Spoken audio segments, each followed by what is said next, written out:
um prazer muito grande nós estarmos juntos nesse dia 17 de agosto de 2009, aqui no nosso Papo de Graça, hoje com a alegria de ter meu mano Tonho de volta. Obrigado. Com dor, com menos dor, mas aí com a gente, e você faz muita falta. Obrigado. E como é que foi esse tempo aí, tudo bem? Tudo bem. Andei na cria, né? Uma suspeita de gripe suína na Malu. Aí a gente levou ela no Dr. Gilmar, prescreveu tudo e tal. E passei o final de semana levando água para ela na cama, mingau, adorando ela, né? Coisa que a gente faz com o menino pequeno, mas nessa hora filho adulto e a criança. E é gostoso, né? É bom. A gente tem tido nos últimos 10 anos um revival de experiências com emoções antigas que nós já não tínhamos, Adriana e eu, há muitos anos na vida, porque os nossos filhos já são adultos há muito tempo, né? E os meus filhos, por exemplo, mais velhos, já se autodeterminam trabalhando e vivendo por conta própria desde os 18 anos de idade. E hoje estão aí com 34, 33, então faz muitos anos. E os mais novos também foram logo estimulados e tal, né? E a Juliana e o Lucas sempre se viraram muito. De modo que aquela experiência do bebezinho em casa, eu já estava meio distante dela. Aí veio a Helena, que é um encantamento extraordinário para minha alma. Só que eu nunca tive a chance de conviver com a Helena como eu tenho tido a chance agora nos últimos 2 anos de conviver com o Mateuzinho. Porque enquanto eu morei ao lado deles, ou eles ao lado de mim, lá em Niterói, o Davi, a esposa e a Helena, eu a via diariamente, 2, 3 vezes ao dia. Foi no ano 2000, ela nasceu em novembro de 99. Imagina, eu todo arrebentado. Para mim, ela foi o menino Jesus. Então, eu ia ali como um mago, como pastor, como tudo, adorar aquela epifania do amor de Deus no meio do caos da minha vida. Era aquele tesouro lindo ali.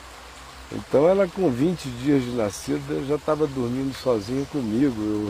Eu já tinha feito capturas noturnas assim, Davi, Tatiana, deixa ela dormir comigo na minha casa. Eu com ela ali a noite inteira, cuidando dela. E a menina, ela tem um relacionamento diferente do menino, né? A menina é mais dengosa. Aí o primeiro ano da vidinha dela eu curti assim. Aí depois a gente teve que mudar para Copacabana. Entre outras coisas, por causa do Café com Graça, que estava começando lá, e eu precisava estar perto. Eu perdi muita energia entre 98 e o ano 2000. Antes, o que eu fazia com os pés nas costas, agora, qualquer pena virava um piano.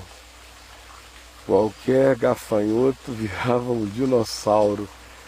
Assim, é interessante como você, racionalmente, sem passar pelo processo, não consegue nem imaginar que ele é tão pesado, que você fosse capaz de ficar naquele estado. E o que mais me perplexava era verificar que eu que achava que já tinha passado por tantas antes e atravessado tantas, agora naquela nova situação, naquele túnel de fato de treva, de escuridão, de dia mau, de vale da sombra da morte, tivesse chegado do lado de lá, aparentemente melhor do ponto de vista externo, embora a interpretação do olhar de todo mundo fosse calamitoso, né? Um grande amigo meu, um dia eu vi que com toda sinceridade, ele me disse assim, a tua vida foi uma glória durante 30 anos, mas infelizmente você se tornou uma cagada ambulante. E ele falou isso assim com uma sinceridade enorme. Eu vi o tipo de desconstrução, de choque que tinha causado em pessoas, inclusive as que me amavam muito. E eu internalizei tudo aquilo ali. Do lado de fora, eu estava 40 quilos mais magro, nadando, me sentindo assim, fisicamente bem melhor. Interessante que não existe nada mais humano do que cagar, né, cara? Pois é, mas ambulante é um cara que está com incontinência. Né? Bom, eu esquecido disso. Pois bem, aí, em 98 foi um ano de incontinência mesmo, viu? Pois bem, aí, mas dentro de mim, eu não era mais o mesmo. As minhas energias estavam esgotadas para muita coisa. O que antes eu fazia com tranquilidade e sem nem perceber, agora me era um peso enorme. E aí a gente foi enfrentando aquilo ali, tal, lá no Café com Graça. E o primeiro ano no café, eu pregava 4 vezes na semana, era tudo assim muito pesado, caiu um papelzinho ali. Falar em cair, a gente tá sem chat. Né? Tá sem chat às vezes ainda, os irmãos né? lá fora. Quando chegar a gente avisa. Aí, ou eles vão ver na hora. Então, foi um período de uma dor abissal. Aí chegou a Helena. E eu passei o final de 99, o ano 2000 inteiro com ela até julho de 2001, quando a Adriana e eu mudamos para Copacabana em razão do café. Aí eu passei a vê-la só nos fins de semana, que em geral ou eu ia para lá com a Adriana ou o Davi a trazia para ficar com a gente no fim de semana. Aí era assim, sexta, sábado e domingo intensíssimos, né? Maravilhosos. Eu escrevi muitos textos no site de 2003 para frente sobre os sábados dela lá em casa e muitas coisas assim, né? Como aquilo me fazia um bem, era um sacramento.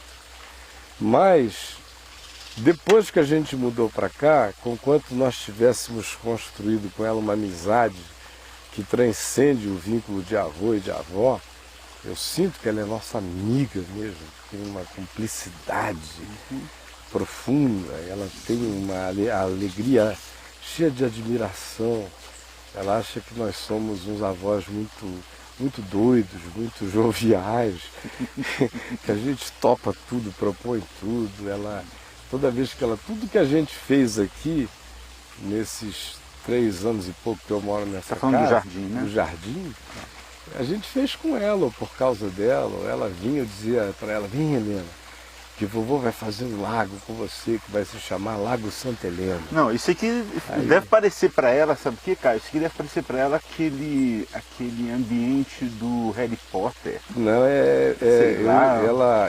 eu conto para ela as histórias do C.S. Lewis, Leão, a Feiticeiro, Guarda-Roupa, os Anéis Mágicos. À noite, então, com essa luz indireta você coloca. E aqui tem de tudo, né?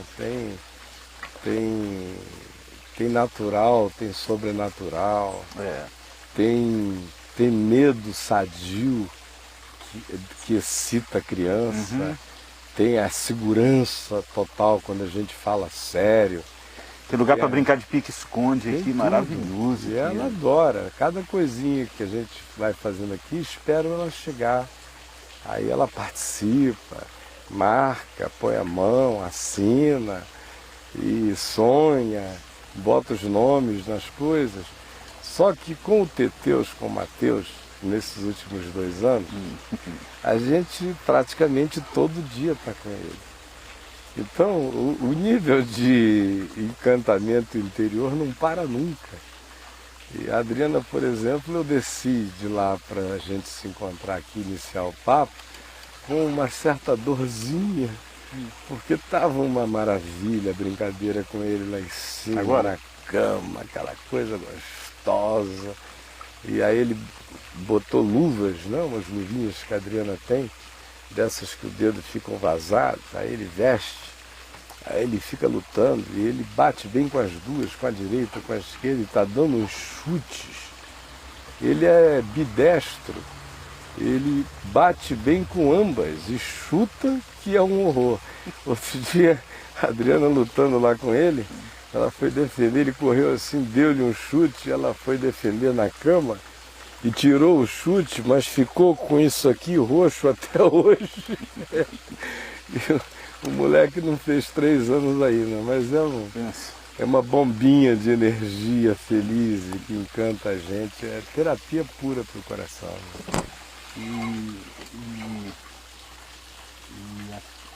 O que eu ia falar, a criança, ela tem isso mesmo. Quando fica mais longe, né, ela tem eu lembro de mim que tem o local e a vida dos avós como uma coisa mágica. Não é mágica, diferente. Mas é realmente uma alegria, né, cara? É um privilégio. É. E você acompanhar essas coisinhas lindas de Deus irem crescendo. E por exemplo, a Não diferença sei se do vovô Antônio lá em casa para o resto é que o diferencial agora é que eu faço uma cabaninha lá em casa, entende? Pego um edredom, pego um edredom mais leve, enfio ele atrás um pouco do sofá, estico, coloco um rodo e uma vassoura com pregador, tiro uma cabaninha, uma breguice lá na sala, mas não tô nem aí. Mas não tem nada ele chegou, mais tem a gostoso. cabaninha dele, ele tem que entrar debaixo dela lá, ficar lá e tal. Meu pai, quando a gente mudou do Paraíso para Copacabana, que era de Manaus na década de 50, 60, que era uma outra cidade, e já abriu aí, né? E para Copacabana, para um apartamento na Sá Ferreira, e para mim foi como sair do Rio Amazonas para um aquário. Foi uma angústia de alma danada com 10 anos de idade. Foi traumático. Mas o papai fazia tudo valer, né? Então ele botava assim uns lençóisões no meio da sala do apartamento, amarrava, fazia aqueles acampamentos, enchia de tudo dentro, acendia lamparina, fazia qualquer coisa, mas dava aquela sensação de que você tinha passado pela porta lá para Nárnia, né? Quem não sabe fabricar Nárnia, em geral é porque nunca teve Nárnia na vida, nunca visitou o idílico, nunca mergulhou nas coisas que são oníricas, que são completamente para além dessas objetividades secas que carregam a unção lúdica, que é uma graça de Deus. Com certeza. E quem não tem isto na infância, em geral não desenvolve mística na idade adulta. Tudo é muito 2 mais 2 é igual a 4. Porque não há nenhuma relação entre mística e misticismo. Eu, por exemplo, odeio o misticismo, como todos os ismos. O misticismo é um sistema de sobrenaturais. Então, é corrente sistêmica mecânica, portanto, a construção é ídolo. A mística não. Ela é simplesmente a pressuposição de que existem coisas visíveis e invisíveis. E de que você não só é somático, é físico, é psíquico, é cerebral, mas você carrega o eterno em você, você transcende. Você tem o poder da transcendência, você foi dotado disso. É um chamado de Deus, ele está chamando verdadeiros adoradores para o adorarem em espírito e em verdade. Não tem nada a ver com Jerusalém e nem... Não, em espírito é em transcendência e em verdade é em consciência. De modo que a verdadeira adoração vem carregada de mística e de lucidez, na verdade. Mas quem na infância não foi estimulado nos elementos lúdicos, oníricos, idílicos, que não teve a sua própria dose de construção imaginativa, dificilmente depois na vida, de maneira saudável, desenvolve uma mística natural. Porque é aquilo que um dia foi o elemento lúdico e idílico, que no próprio cérebro vai oferecer o espaço para o elemento místico, para o elemento transcendente. É por isso que a gente vê tantas espiritualidades carismáticas e supostamente místicas se transformarem em experiências tão intensamente neuróticas. Porque parece que aquilo não estava ali. Foi quase um estupro, uma imposição. Chega, Anderson, e assente-se aqui, meu irmão, bem-vindo. Mas e aí? Vamos botar esse microfone, vamos livrar aqui ó, o fio Caio, de eu trouxe aqui para você uma matéria da Veja, claro, sobre o rolo da Universal, da Edir Macedo, da Rede Record. A reportagem não está muito ampla, mas parece que eles não tiveram muito tempo. Mas eu queria ler a coluna do Mainardi. Posso? Diogo Mainardi. Diogo Mainardi. Ele fala assim: o dízimo do tráfico. O pastor Carlos Magno de Miranda, em 1991, acusou a Igreja Universal de ter comprado a Rede Record com dinheiro de narcotraficantes colombianos. Agora, com 2 décadas de atraso, o episódio finalmente poderá ser esclarecido. Os mesmos promotores que na semana passada denunciaram criminalmente Edir Macedo e outros integrantes da Igreja Universal indagam também a suspeita de que a segunda parcela da compra da Rede Record possa ter sido saldada com recursos do cartel de Cali. Carlos Magno de Miranda é uma das testemunhas arroladas pelo Ministério Público e os promotores cogitam pedir a abertura de mais um processo contra os donos da Rede Record. Carlos Magno de Miranda era um dos líderes da Igreja Universal. Em 1990, ele se desentendeu com Edir Macedo e passou a atacá-lo publicamente. Num dos documentos obtidos pelo Ministério Público, ele relatou os detalhes de sua ida a Medellín para receber o dinheiro dos narcotraficantes colombianos. Ele teria viajado com os pastores Honorilton Gonçalves e Ricardo Cis, todos acompanhados de suas mulheres. Permaneceram 2 dias na cidade. No primeiro dia aguardaram no hotel. No segundo dia, um mensageiro entregou-lhes uma pasta contendo $450 mil. As mulheres dos pastores esconderam o dinheiro nas calcinhas e de madrugada retornaram ao Rio de Janeiro num jato fretado. Segundo Carlos Magno de Miranda, os fatos teriam ocorrido entre 12 e 14 de dezembro de 89. Os promotores do Grupo de Atuação Especial de Repressão ao Crime Organizado, GAECO, analisaram os registros aeroportuários da Polícia Federal e EPA, documentaram que naqueles dias os pastores da Igreja Universal realmente foram a Medellín com estada em Manaus. O Ministério Público, além disso, entrou em contato com autoridades americanas para poder interrogar o narcotraficante colombiano Vitor Patínio, que foi preso em 2002 e extraditado para os Estados Unidos. Seu nome foi associado ao da Igreja Universal em 2005, quando a polícia colombiana descobriu que uma de suas propriedades em Bogotá, uma cobertura de 600 metros quadrados, era ocupado por Maria Hernández Ospina, que alegou ser representante de Edir Macedo. Uma das dificuldades dos promotores do GAECO é que Edir Macedo tem cidadania americana, dado confirmado oficialmente pelo consulado. O Ministério Público já encaminhou todos os documentos do processo contra Edir Macedo aos Estados Unidos para que os americanos possam abrir um inquérito próprio. A Igreja Universal, nos últimos dias, atrelou sua imagem à de Lula. É a mesma estratégia empregada por José Sarney. Um apoia o outro. Um defende o outro. Edir Macedo está com Lula e com Dilma Rousseff.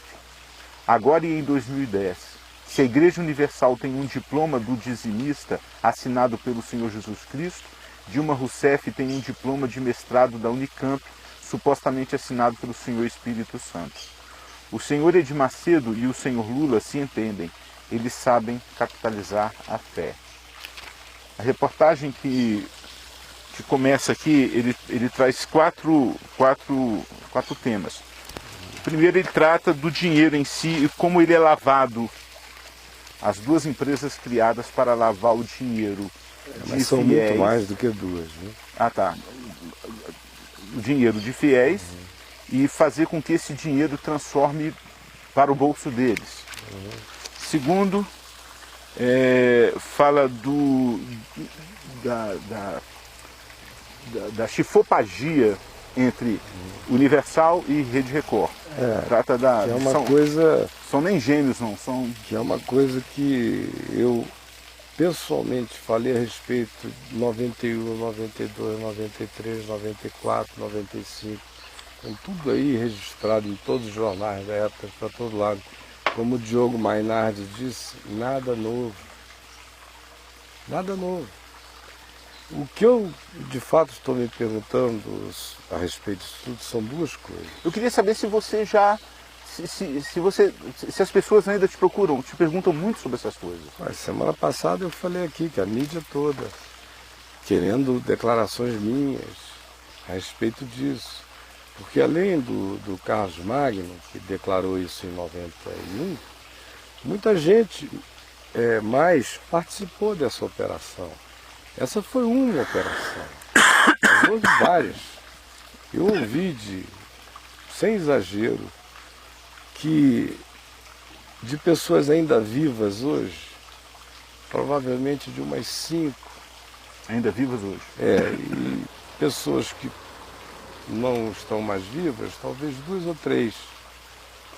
À época, na década de 90, 91, 92, 93, depois ouvi de novo, intensamente, em 95, 96, e vim a ouvir pela última vez, já agora, no ano já no terceiro milênio, 2003, 2004, eu ouvi em São Paulo, a última vez, uma pessoa me contando a mesma história, que é a mesma do Carlos Magno, só que cada uma fazendo parte de grupos diferentes. De idas diferentes. De idas diferentes. Não sei se para a mesma fonte, talvez até para fontes diversas. Mas gente que disse, não, no ano tal eu fui, mais ou menos a mesma história, com a minha mulher, e mais fulano, beltrano, cicrano. Pegamos e voltamos.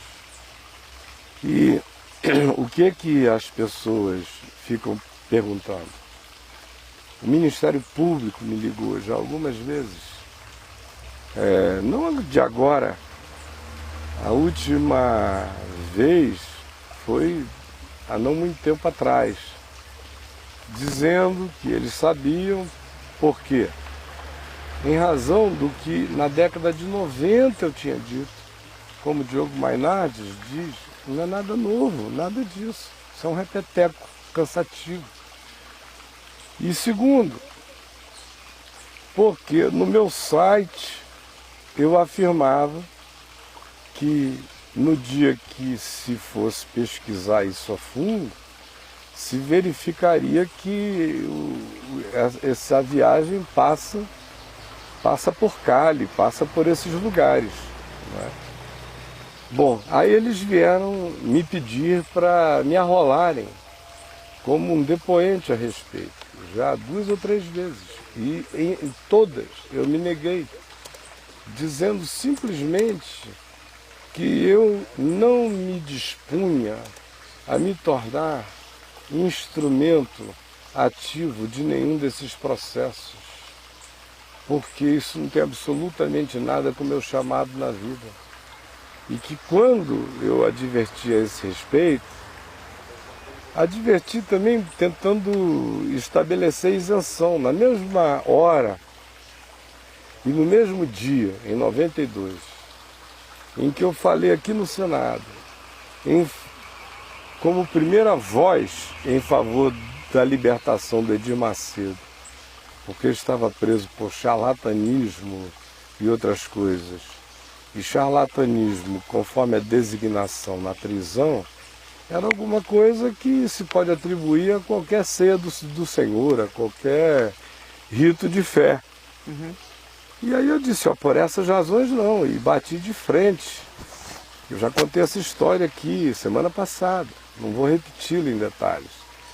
Bom, mas no mesmo dia, na mesma ocasião, eu disse que, no entanto, conquanto aquele não fosse um caso para prendê-lo por causa disto, daquilo, era um caso para as autoridades averiguarem, a Receita Federal, isto e aquilo, eram justamente as questões relacionadas a lavagem de dinheiro, evasão de recursos, todas essas coisas. Eu disse no mesmo dia, por isto aqui não. Agora, se vocês quiserem ser sérios, vejam isso, porque isso aqui não está respondido, não está respondido o dinheiro da Record, não está respondido isso. Não Você falou no Senado. Falei, depois falei em televisões, em jornais, aos milhares por aí, durante um tempo. Isso aqui está tudo errado. Bom, só que não era, eu não tenho nenhum espírito de auditor. Eu era bombardeado pelas pessoas que vinham me contando que tinham feito parte daquele negócio. Aí você ou vira político religioso, do clérigo religioso, que Hitler pode estar aqui do lado te contando que está matando criancinha, mas se ele estiver dizimando e for poderoso na comunidade, o cara está calado, e eu não tenho vocação para isso, meu irmão. Ou então você chega e começa a enfrentar. E eu comecei bem devagar, enfrentando o fenômeno. Chegou uma hora em que não dava mais, que você tinha que dizer, olha, existem coisas tão bizarras que não é possível que as autoridades não vejam. E por quê? Porque a agonia naquela época é porque a sensação era de que aquilo ia ser contagioso, não só na corrupção dos conteúdos espirituais, que é universal, de fato, veio a transferir como conteúdos espirituais para quase 90% do mundo evangélico, de um modo ou de outro com suas adaptações, mas também transferiu o modus operandi financeiro. E cooptou a corrupção, ensinou o caminho dessa corrupção nojenta, que eles são só o Vaticano da história. Mas eles desenvolveram milhares de outros, que, como eu disse também aqui no Papo de Graça, e já tinha dito antes no site, eu mesmo já fui abordado 3 ou 4 vezes com ofertas semelhantes, imagine. Eu que tenho uma história inteira de rejeição a isso. Já fui abordado, imagina, quem vive pregando prosperidade e dando todos os indícios de que ama o dinheiro acima de todas as coisas. Essa moçada virou uma lavanderia, então eles são, o que apareceu deles ainda é a ponta do iceberg. E eles são a ponta do iceberg de uma coisa que ficou, que gerou metástase para todo lado. Você quer ver uma coisa? Quer ver um modo, para a gente não ir muito longe, de empresário lavar dinheiro, e político também, que é uma maravilha? É político comprar igreja. Empresários, tem muitos empresários comprando igreja. Há muito tempo. O cara compra igreja com fiel, com banco e tudo. Como é que funciona isso? Ué, chega para o pastor, esses pastores que são os donos da igreja, não tem consciência nenhuma, aqui, e diz, olha, eu vou te dar 50 mil reais por mês. Agora, toda a gestão financeira de tudo que vai acontecer aqui, depende do tamanho do grupo, 50, 100, 200, sei lá, o que valer a pena para ele lavar. A gestão financeira é toda minha. É para lavar. É para lavar. A você não vai fazer falta nada. Agora, você faz tudo que a campanha, conta todas as misérias, todas as necessidades, que é para justificar a entrada monumental de grana que vai entrar. Porque vai entrar do povo, em grande quantidade, mas vai entrar do nosso. E aí daqui a gente começa a distribuir para esse esquema todo, que vai cascateando em 3, 4, 5 empresas, faz a volta em grupos diferentes, um remete para o outro, depois volta de maneiras as mais diversas para os bolsos dos donos ou ficam presos, guardados, investidos ad eternum, como se eles fossem os faraós que tivessem sequer vida para conseguir viver e usufruir montantes de dinheiro que para eles usufruírem em vida eles teriam que ter uma existência de 2000 anos. Né? Mas tamanha é a volúpia da coisa toda. Ou então querem ter um poder de corrupção na hora em que haja necessidade para corromper qualquer coisa. Porque também o outro lado dessa história é quem tem esses volumes tem um poder de quase inalcançabilidade, né? Acha que pode comprar tudo? Né? Tudo. E nessa história toda aí, sinceramente, o que o Diogo Mainardi falou é tudo brincadeira da década de 90 mesmo. A única coisa nova é esse interesse do Ministério Público agora, de algum tempo para cá. E eu ia dizendo no início que duas coisas a propósito disso me chamam a atenção. Número um é por que só agora? Por que só agora? Conquanto Mainardi esteja dizendo que Macedo se associou ao Lula, já declarou voto, estou contigo e não abro, que é óbvio, ele precisa fechar politicamente falando com o poder. Como na década de 80, em 89, ele fechou com cola. Vestiu camisa e tudo. E ele sempre fechou com o poder, mesmo quando ele reserva duas alternativas para se associarem ao antagonista do poder, para ver, quando ele acha que tem uma chance do antagonista ganhar, ele cria uma hidra de 3 cabeças. A maior se associa explicitamente ao poder, as duas menores apoiam os alternativos. Carta na manga. Né? Carta na manga. Em geral, toda vez que ele fez isso, ganharam os que estavam no poder, então ele só reforçou o fluxo para lá. Mas ele sempre tem um cavalo correndo no paralelo, até no Congresso, o tempo todo. É uma estratégia de sempre. E ele, claro, vai se ligar ao Lula agora, como se ele se ligaria a qualquer um que estivesse no poder. A menos que fosse o maior antagonista dele, a menos que fosse o João Roberto Marinho, fosse presidente da República. Aí ele não se ligaria, do contrário, ligar-se a qualquer um. No entanto, para mim, o fato novo, o fato que eu desconhecia, ou se me contaram algum dia eu não gravei, porque eu já ouvi todas as histórias que eu ouvi do Macedo, eu ouvi de gente dele, íntima dele. Morava com ele, chamava ele de Didi, ou de titio, ou de papai, quase. Nesse nível. Então, se me contaram alguma coisa, eu não guardei. Para mim me foi surpresa saber que ele é cidadão americano. Porque isso, que supostamente seria uma ação que ele teria tomado alguma época no passado para se salvaguardar dos perigos que a vida dele atraía em relação a acusações criminais no Brasil, ele poderia, sendo cidadão americano, evadir-se para lá e continuar a vida.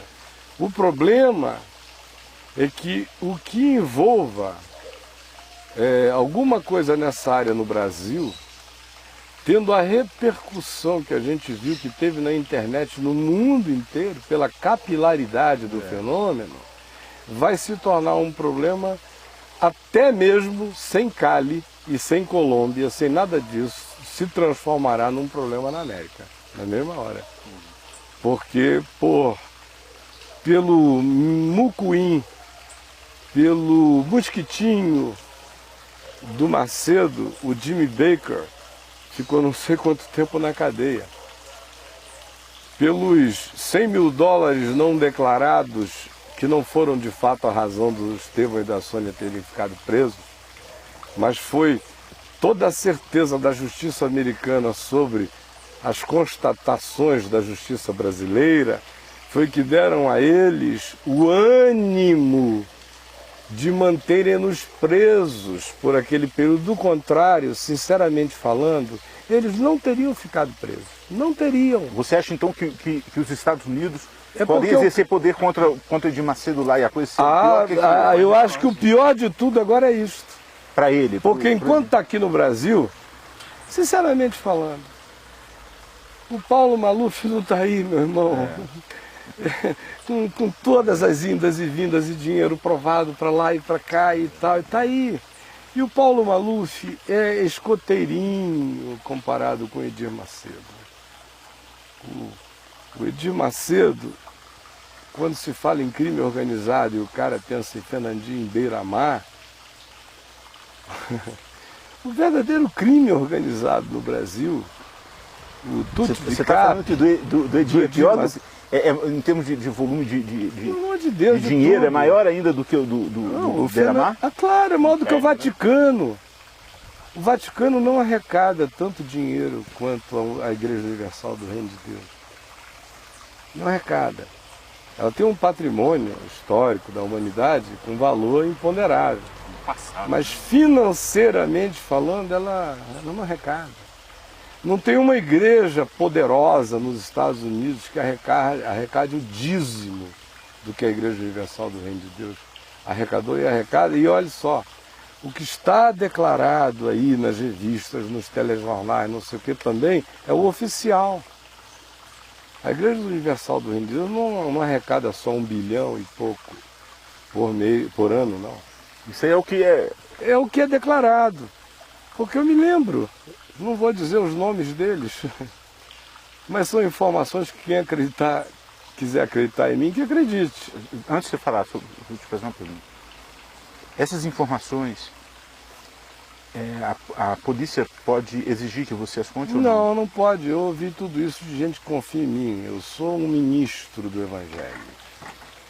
Então, como não conseguiram nada nunca, é um direito meu.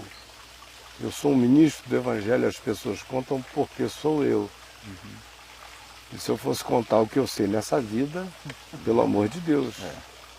Então... A igreja de paz ia ser uma loucura. Isso é um caos. Então, não pode. As pessoas que me contaram, por exemplo, na década de 90, já se arrecadava 2 bi por ano. Já houve, eu me lembro de um dia um deles celebrar comigo deve ser que tinha chegado a 3 de alguns países não sei o quê. Isso deve ser produto de interno bruto de alguns países pequenos aí, velho. É claro que Belize, esses lugares. Então, assim. até isso, e olha, a gente está falando da década de 90, de lá para cá eles não diminuíram, eles só cresceram.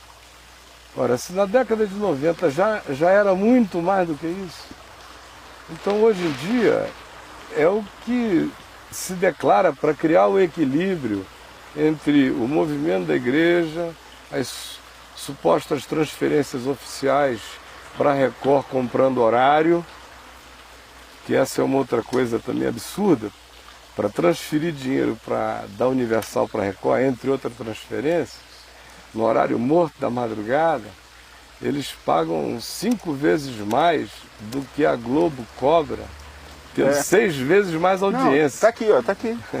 Tá aqui a... Não, só que isso aí eu já digo há anos. Todo mundo sabe, não tem nada novo. Então quando eu digo que eu não quero falar, eu também não quero falar porque não tem nada novo mesmo. E em segundo lugar, porque eu tenho um convencimento de Deus de que eu não tenho que passar da linha até onde eu já fui, mesmo. Do contrário, eu estou botando o meu pé num lugar onde não é o meu chamado. Então tem duas coisas no meu coração. Uma é essa. E a outra é não fazer como Edom, como Moabe, como a Filístia, descritos pelo profeta Amós, que no dia da calamidade bateram palmas e disseram bem feito. E oportunizaram-se da calamidade para celebrar à distância, com a alegria dos vingativos, o que estivesse acontecendo. E o Senhor me salve de pecar contra o Espírito Santo. Assim. Então, para mim, tudo isso é uma tragédia que desenhada, não, claro, quem né, está falando aqui não é alguém que assistiu isso de longe. Em 1990 eu visitei o Macedo a primeira vez, eu visitei o Macedo a primeira vez, para dizer, olha, tudo que eu ouço falar de você é horroroso.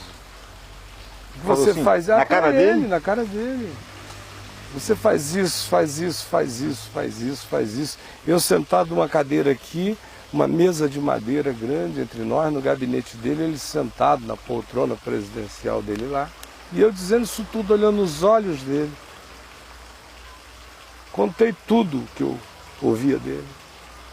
Falei, agora eu queria saber de você, primeiro, como foi que você conheceu Jesus, ou o que é que você de Jesus conheceu? E em segundo lugar, se você é realmente a pessoa que faz essas coisas. Aí ele me contou a história dele, que ele veio lá daqui da Umbanda, do Candomblé, e pá, da vida dele com a macumba, como foi intensa a feitiçaria na existência dele, até que ele veio se converter lá na Nova Vida com o Roberto Macalister. Aí ele ficou lá, e quando o Macalister começou a ficar muito clerical, muito ligado ao Vaticano, muito isso, muito aquilo, segundo o Macedo, foi perdendo o espírito cruzadeiro. Eu e o R.R. Soares dissemos tchau para ele e dissemos que íamos começar uma coisa juntos. Começamos juntos, aí não nos entendemos, ele seguiu para o lado de lá e eu criei a Universal. E aqui na Universal eu quero só lhe dizer o seguinte. Aí foi quando ele me disse a primeira vez aquela coisa de que eu pescava com camarão, com peixe, com pão, com o que eu quisesse, que o meu conteúdo era muito bom, mas que ele não tinha camarão, nem peixe, nem pão para dar para ninguém comer evangelho, então ele oferecia bosta. Só que ele falou foi merda. Eu ofereço merda, eu dou merda. Não vontade de voar nele, não? Dou merda, assim, porque tem gente que gosta de bosta. Eu te conheço. Então eu dou bosta, e a maioria gosta de bosta. Aí eu falei, mas quem deu permissão a você de transformar o pão da vida em bosta da existência? Aí ele falou, cada um pesca como pode. Ele sabe, se ele me ouvir isso aqui na presença de Deus e dos anjos, ele sabe que eu não estou acrescentando nada, tudo que ele me disse. E tudo mais. Eu disse um monte de outras coisas a ele, não foi nosso único encontro, tivemos outros encontros, outras conversas, e é o que eu disse semana passada, é o que eu disse quando eu voltei desse primeiro encontro com ele, eu nunca mudei minha opinião e repetia na semana passada, assim como ela está gravada lá no Confissões de um Pastor. Eu mantive a mesma opinião, porque eu estava diante de um cara com objetivos completamente fixados e obcecados diante dele, de poder, de domínio, de supremacia, que carregava a fixação de um surto messiânico de um líder de seita, que não tinha escrúpulos para escolher os meios que fossem possíveis e factíveis dele realizar o objetivo dele, mas que ao mesmo tempo ele era um cara surpreendentemente franco. Que o que mais tinha me chocado é que ele ofereceu a alça, assim. E disse, se quiser pegar, tá aqui. Porque eu sou assim. Ele te ofereceu ainda? Pego, mato e como. Como o Estevão Hernandes também me disse isso. Eu pego, mato e como. Aquela história do como a pele, como isso, chupo tudo. O R.S. Soares está não, envolvido ele não nisso? diz pega, mata e come. Não, mas ele está envolvido nesse esquema aí? Não, ele é um cara, as coisas dele são de outra natureza. São de outro tipo. Caio, olha, uma pergunta aqui do site. Essa sujeira que envolve o Universal abrange alguma outra instituição conhecida no Brasil? Poxa vida, eu disse há pouco. Mas envolve muitas. Como é que essa turma vai ficar, Caio? Essa turma que está vendo essa coisa... O que aconteceu com a Igreja Renascer? Não foi a mesma coisa? Só que descoberto por um outro lado, que era pegar as coisas das pessoas, tomarem das pessoas e nunca mais devolverem às pessoas. Era um assalto, era outra coisa. Agora, você está pensando que o dinheiro não segue as mesmas viagens em praticamente todos os ministérios? Todos. Dos que estão defendendo, como eu vi um deputado federal evangélico, pastor, sei lá o quê, semana passada, fazendo uma defesa que era uma espécie de autodefesa. Quer dizer, está defendendo lá com medo de que chegue aqui, porque se chega aqui é igualzinho. E as maracutaias são as mesmas. Como também tem aqueles que estão acusando, que antes estavam aliados e agora estão acusando, querendo se distanciar, se despregar. Porque sabem que se forem averiguados, provavelmente a viagem não seja por calho, mas é aqui mesmo. É política, é a mesma maracutaia, a mesma confusão. Ministério é só fachada. Paga as contas dos programas ministeriais só para poder ter o meio de fazer dinheiro 10 vezes maior para si, para os seus próprios interesses e tudo mais. Então é assim que a banda toca, meu irmão. E quem não aprender isso logo, quem não souber como isso se tornou, como isso se endiabrou, como isso se demonizou, como essa coisa se encheu de trevas, como é um covil não só de salteadores, mas de demônios, vai estar compactuando mesmo. Tem gente que acha que a decisão que eu tomei foi radical. Eu digo para mim mesmo, desde o primeiro dia, quando eu disse assim, olha, para eu poder ser evangélico, segundo o Evangelho, eu vou ter que dizer daqui para frente que eu já não pertenço mais à igreja evangélica. Eu comecei a anunciar isso em 93, em 94, eu ainda era presidente da EVB. Você começou a falar isso para a galera? A falar isso para todo mundo. Se continuar assim, e vocês não assumirem a diferença... Eles deviam achar que era só frase de efeito sua, Não, cara. Mas depois eles viram. Se vocês não assumirem a diferença, se não assumirem, eu passei a década de 90 inteira dizendo a mesma coisa. Vai chegar uma hora que não vai dar. Falando dos limites do negociável. Não dava. Até aqui a gente tolera, mas daqui para lá não dá. Até aqui a gente tolera porque a gente toleraria a igreja de Corinto, porque a gente toleraria isso, mas passou disso, não dá. Está negando o fundamento único, não dá.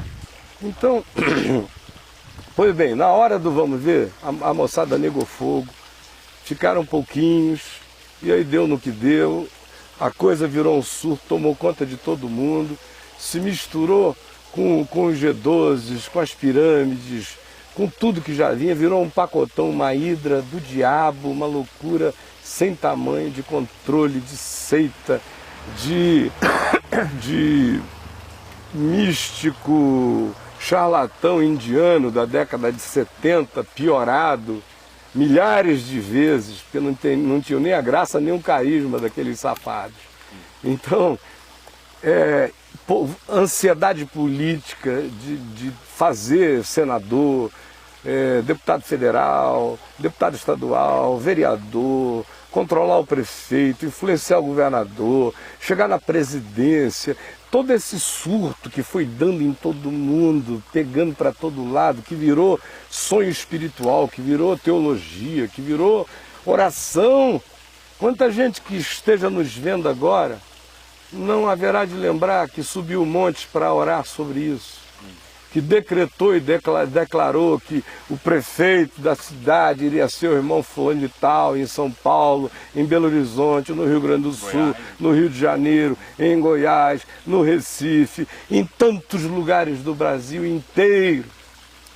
Quantos? Movidos a profecias, a revelações, ou em grupos como a Universal apenas, porque o Tuti de Cap disse, é assim que é e assim será, eu sou Deus. E foram. Uma visão, uma grande cruzada aí, o camarada falou, estou vendo um nome e tal, fulano, e era o fulano que estava por trás, ali no bastidor apoiando e tudo, injetando grana no negócio tudo. E muita gente dizia que você estava pegando pesado demais com o Universal, que não podia ser tão ruim assim. Falava isso do Caio? Quanto tempo até quando? Não, em 91, 92. Você já ouviu o Caio? Já sabia? Claro. E essas todas coisas, como disse Paulo, todas estas coisas eram públicas. O Jesus também, porventura não estive no vosso meio todos os dias, todas as coisas que disse não o disse em aberto, nada disse em oculto, porque não me prendestes? Eu passei a década inteira, são só os desmemoriados ou os nascidos ontem, é que não lembram. A década inteira ali, foi de 91, 92, aí 96 eu dei uma diminuída. Né, Caio, como eu, né, que nem te conhecia. Ou então os alienados, como eu. Pois bem, aí a gente chega na década, em 96 eu comecei a dizer, chega, minha parte está feita. Aí eu comecei a preparar minha retirada, Confissões de um Pastor era assim, primeiro passo numa retirada. Pouca gente sacou, talvez uma das poucas pessoas que perceberam foi o reverendo Guilhermino Cunha, que chegou a mim e disse, Caio, eu li o seu livro e entendi que com ele você está anunciando a sua saída. E eu falei, meu irmão, eu não sei como será, mas eu sei que no meio disso tudo eu não fico mais não. Minha alma ele não foi lançado em suporta. que ano? 96. Confissões. Eu escrevi em 96, foi lançado por aí. Olha. Aí foi quando eu deixei também, logo depois eu deixei de ser presidente da EVB, aí virei presidente honorário apenas assim porque o argumento era, se você se afastar de todo, dispersa tudo. Então aceita ficar pelo menos, não participa de nada, mas deixa ficar o seu nome como presidente honorário, emérito, eu não me lembro qual era lá o cargo, mas eu nunca mais apareci desde então. Em 98, que era uma ruptura, né? 98 a calamidade aconteceu daquele jeito, e aí o poder calamitoso me libertou. E eu já amanheci o dia 16 de novembro de 98, não me sentindo mais um evangélico, porque foi um dia depois do dossiê Caimã vir a público, porque eu sabia que a maioria dos evangélicos daquele dia em diante já estavam dizendo que, para todo lado, que pena que um dia esse cara foi, mas não é mais. Então eu me senti assim, autorizado existencialmente a fazer o meu batismo na minha novidade de vida desvinculada dessa história. E vocês acreditam que durante uns 2 anos eu quase que vivi sem me lembrar de nada disso? Que houve uma catapultagem psicológica na minha mente, um descolamento, que os anos de 99 e 2000, eu vivi aqueles 2 anos num divórcio total com o elemento dessa memória da década de 80. Gozado, eu queria te perguntar isso, se nesses 2 anos... Não esqueci de nada, eu só me divorciei como importância, significado e agenda emocional afetiva, porque senão aquilo ali ia me matar agora. O que não tinha me matado antes, me mataria agora. O que aconteceu em seguida? Com o que aconteceu comigo em seguida. Se eu trouxesse aquele elemento todo, né, se eu embolasse aquilo naquele bolo... Toda a bagagem do passado. Eu não teria sobrevivido, então... Nesses 2 anos... Foi bem consciente a decisão. As mensagens que vêm na mente, as mensagens do Evangelho, elas vinham para você e você não tinha com quem falar, ou não vinham também? Houve um descanso? Eu nunca consegui ficar sem pregar o Evangelho, mesmo nas circunstâncias mais bizarras deste mundo, nas horas e nas situações mais impensáveis, não é? Mesmo quando eu estava me sentindo assim meio solteirão lá pela Flórida, e com aquele séquito de oportunidades femininas, eu o tempo todo, ou no meio de uma conversa, em qualquer coisa assim, as mulheres diziam para mim, perguntavam que sacerdotalidade era aquela que existia em mim, por mais que eu não parecesse em nada com uma figura religiosa, elas usavam essa expressão, ou espiritualidade, ou qualquer coisa assim, porque vazava o tempo todo.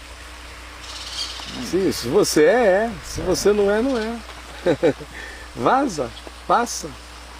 Olha a pergunta do site, Caio. Como os apóstolos não se corromperam recebendo tanto dinheiro aos seus pés? Porque estava nos pés. Né? Era posto aos pés dos apóstolos. Era uma expressão que designava duas coisas. Uma era uma gestão deles, da qual eles logo desistiram. Logo desistiram. Arranja 7 diários. 7 para cuidarem disso. Nós vamos nos dedicar à palavra e oração.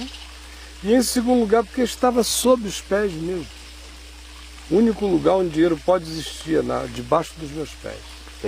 É para eles e não para mim. Não é debaixo aqui dos pés, no contrário. É para quem está precisando e não para a minha lucratividade. E você veja que a prova disso é que eles constituíram um grupo de pessoas para fazerem a gestão do dinheiro como distribuição para os necessitados.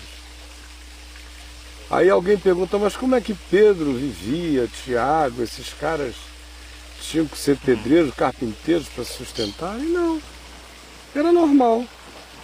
Eles tinham necessidades e o bom senso comunitário designa o que seja sadio, normal, natural, para aquela pessoa com as responsabilidades que tem, comer, beber, viver, existir com saúde. É assim que é. Caio. Não tem complicação além disso. Se o coração é limpo, não tem por que ter angústias para além disso. Não tem, é assim que é tudo simples, aberto, com confiança, com clareza. Olha só. Nós vivemos num aperto financeiro, né? A gente vê assim muitas doações de irmãos, de carinho, né? Como essa ferramenta aqui, por exemplo. Se começar a entrar volume maior de ofertas para o caminho da graça, o nosso aperto financeiro vai diminuir, ou a forma como eu vejo você distribuindo tudo? Olha, meu irmão, eu fiz gestão durante anos de uma receita pela fé, que eu nunca sabia de onde viria por completo, eu tinha apenas suspeições, de $1 milhão por mês durante anos. Nunca sobrou um tostão, porque eu nunca economizei nada. Todo o dinheiro que entra é todo aplicado, todo naquele mês, em todas as necessidades naquele mês. E se espera com o caixa vazio, o mês seguinte, porque assim como o pão nosso é de cada dia, a receita nossa é no mínimo de cada mês. O pessoal quer o quê? Quer um pão nosso que seja de cada dia, uma receita nossa que seja de 20 anos para frente? E eu não acredito nessas coisas. Eu acho que a coerência do meu dia a dia tem que se transferir para a coerência comunal e para a gestão dos recursos comunais. Então o caminho da graça nunca vai ter dinheiro em caixa. Amém, Caio. Deixa eu escrever aqui. Amém. Glória a Deus. É para aplicar em vida. Tem que ficar debaixo dos pés, né, Caio? É aplicar em serviço, é para aplicar em divulgação do Evangelho. Promoção Hoje, da vida.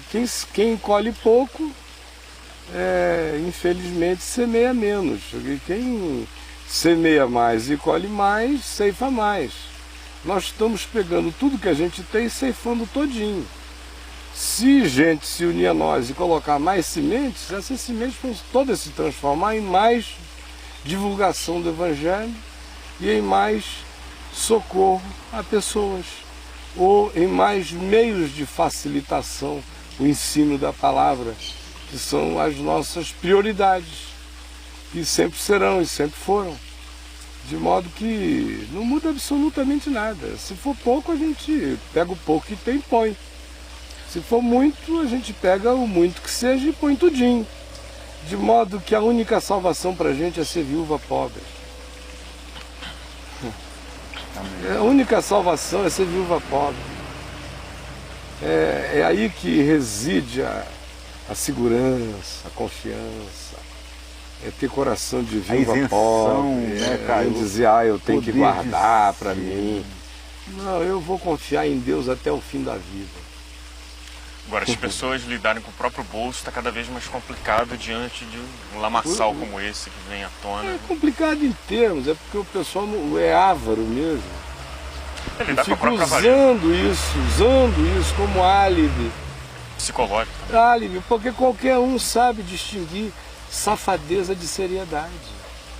Pelo amor de Deus. É só se o cara for uma topeira, um idiota. Agora, infelizmente, Mas vira um álibi mesmo. né, a maioria é topeira e idiota mesmo. Né? Agora, tem muita gente que não é topeira e idiota, tem muita gente que já vê isso, mas usa isso como álibi para a própria avareza. Porque, de fato, a gente tem falado isso, eu disse isso outro dia aqui, foi na sexta-feira, né? Que não há nenhum tema que em Jesus seja mais recorrente, que tenha tido maior espaço de discussão, conversa e ensino do que o tema do dinheiro. E entre eles o tema da avareza, que é forte nos evangelhos. E ela, que já era forte naqueles dias, já carregava a fatídica promessa de que nos últimos dias se tornaria infernalmente poderosa. Então imagina, com a multiplicação da iniquidade, o amor se esfria.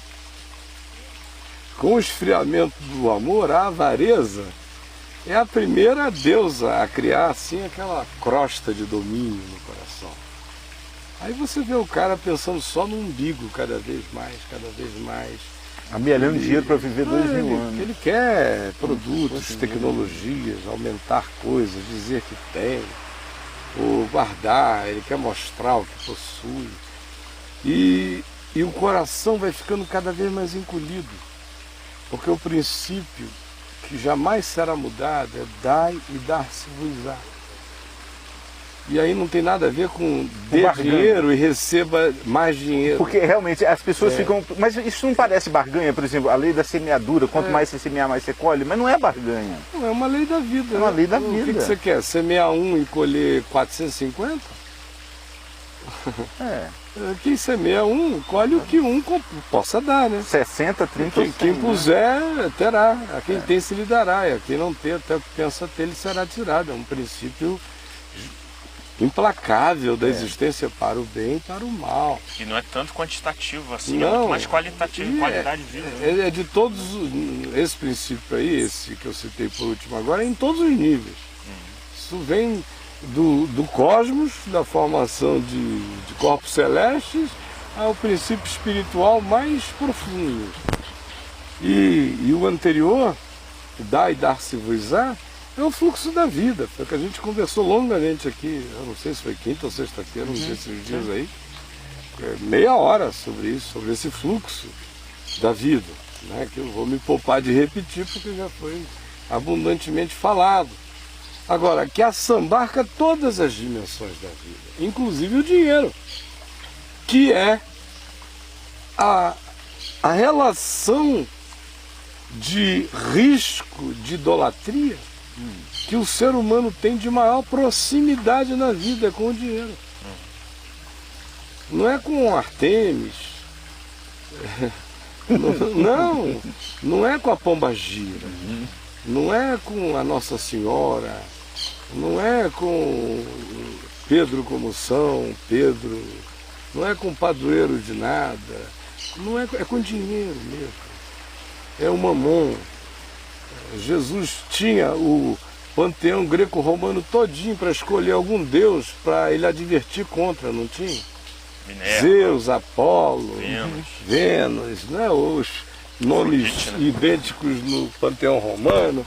Tinha lá deus para todo lado, ele não mencionou nenhum. Não mencionou nenhum, ele só mencionou Mamon. Só Mamon. Não podeis servir a dois senhores, não podeis servir a Deus e as riquezas. Porque esse é a raiz de todos os males. Esse aí, meu querido, ele não é onipresente, não é onisciente, não é onipotente, mas ele tem o dom da quase uninecessidade, unisedução, unitentação. Mexe com todo mundo praticamente, em todos os lugares. Uns mais, outros menos.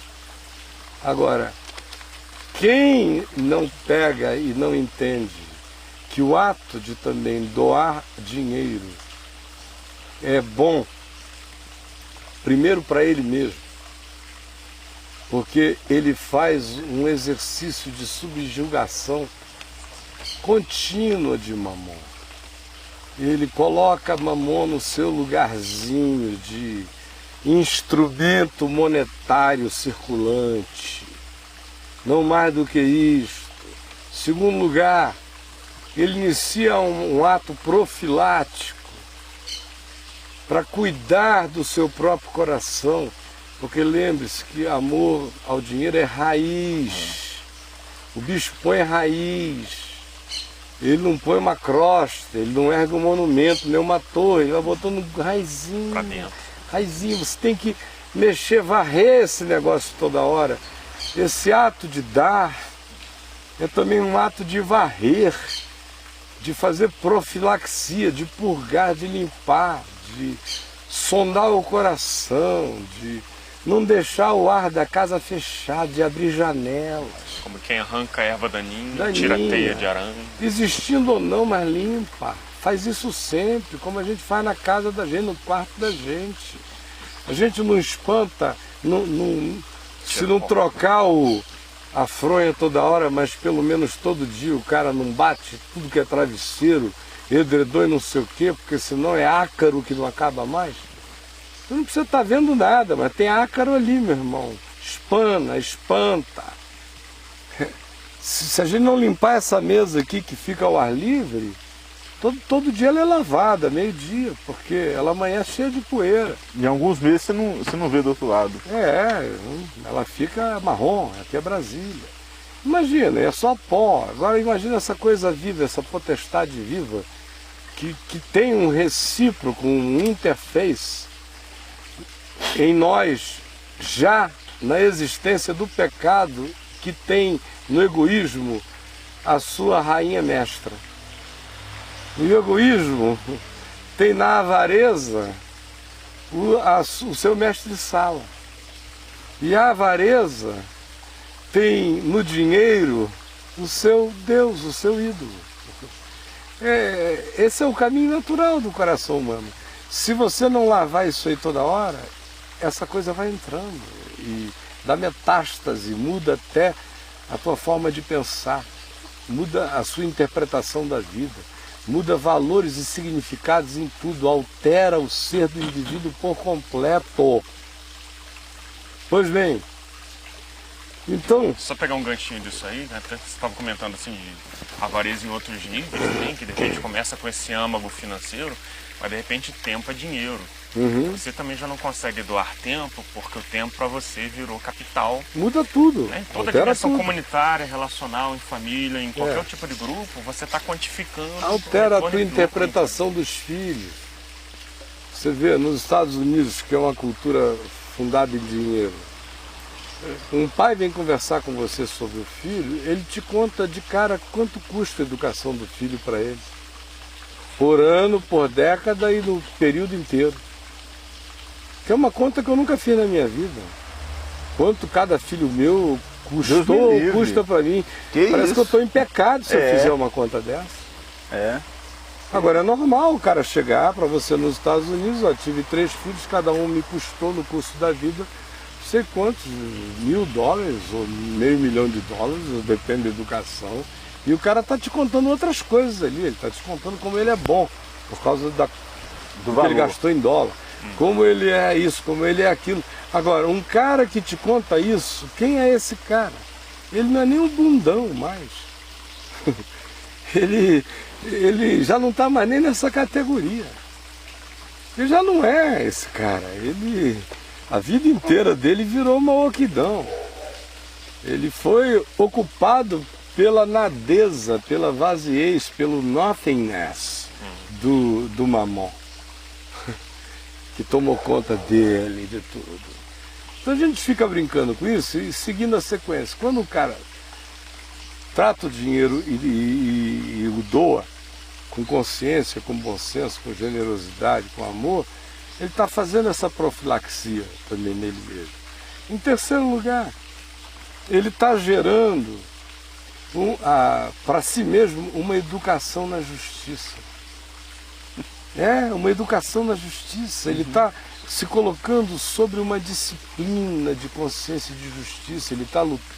Ele está educando a alma dele contra a lassidão, contra a frouxidão, contra a procrastinação, contra o adiamento. Ele começa a tomar responsabilidades, não só as obrigadas, porque responsabilidade obrigada até os pagãos têm.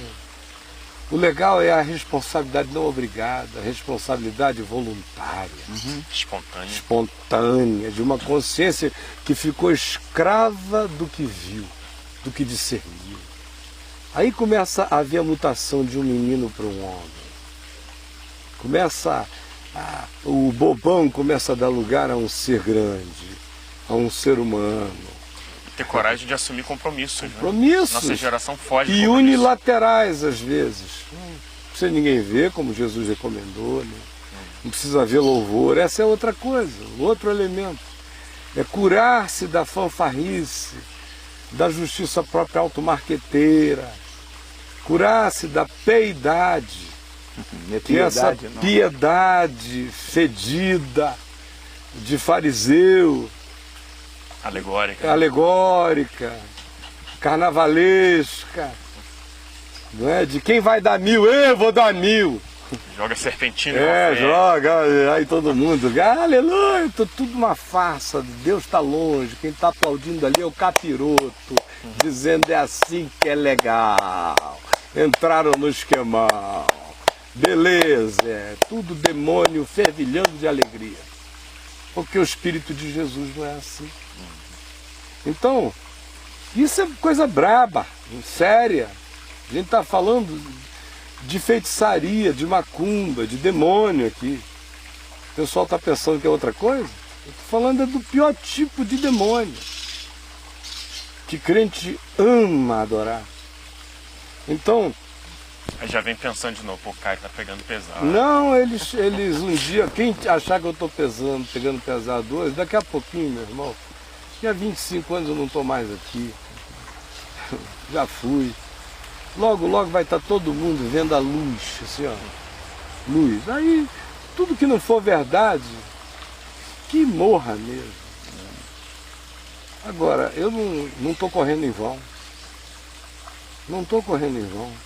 E nem sozinho. Não estou correndo em vão e nem desacompanhado da verdade na minha consciência. E cada coisa que eu estou dizendo é o que eu ia dizendo há 1 hora atrás e não concluí. Quando o pessoal diz que eu estou pegando pesado, desde o ano 2001, 2002, 2003, que eu digo para mim mesmo, deixa ver, let it be. Vai chegar uma hora que eles vão dizer assim, como o Caio foi moderado. Sabendo de tudo que sabia, como é que ele não se amargurou, como é que ele não perdeu a fé, como é que ele continuou crendo no Evangelho, como é que continuou acreditando em gente, como é que continuou crendo que caminhada humana, comunitária, comum, no movimento de fé é possível, é factível, é real, como é que continua acreditando em amor, como é que continua tudo isso. Mas eu tenho tempo para esperar, eu tenho a eternidade inteira, porque se eu não vir isto aqui, eu verei isso lá. Então, é tranquilo assim que eu estou. Deixa eu fazer uma pergunta a partir disso. uma das imagens assim de Jesus que mais chocam as pessoas, ele puxando do azorrague para bater em coisas que tem a ver com esse espírito que domina o nosso tempo de mercantilização da fé, exploração das pessoas, manipulação e, né, intuito do bolso próprio. Mas Jesus passou vários anos ali, várias circunstâncias, e vendo aquele mesmo espírito dominando o templo, não puxou do açoite, a não ser num momento específico, provavelmente com alguma direção de Deus. Agora, vale a pena, faz Jesus sentido. nunca fez nada com raiva. Como discernir o tempo certo de puxar o azorrague diante de um espírito como esse? Bom, número um, nenhum de nós é Jesus, né? Então, nenhum de nós tem a certeza do tempo certo. No entanto, no que me diz respeito, eu só posso falar por mim, por mais ninguém, eu só respondo pela minha consciência, e olhe lá, ainda é um grande esforço abraçá-la por inteiro e subjugá-la ao senhorio de Cristo, identificá-la como uma consciência em busca de coerência. Então é só pela minha que em parte eu posso falar. Mas no passado, eu acho que eu fiz coisas certas a respeito. E acho que fiz coisas exageradas. Quando eu olho entre 91, 90 e 96, eu acho que entre 91 e 92 eu fiz as coisas certas. Eu adverti para dentro a igreja e disse o que estava acontecendo. Mas depois de 92, já com a EVB existindo, e eu contei aqui a quantidade de gente que pressionava, todo mundo que depois pulou fora, que diziam que eu tinha que meter a cara, assumir o negócio.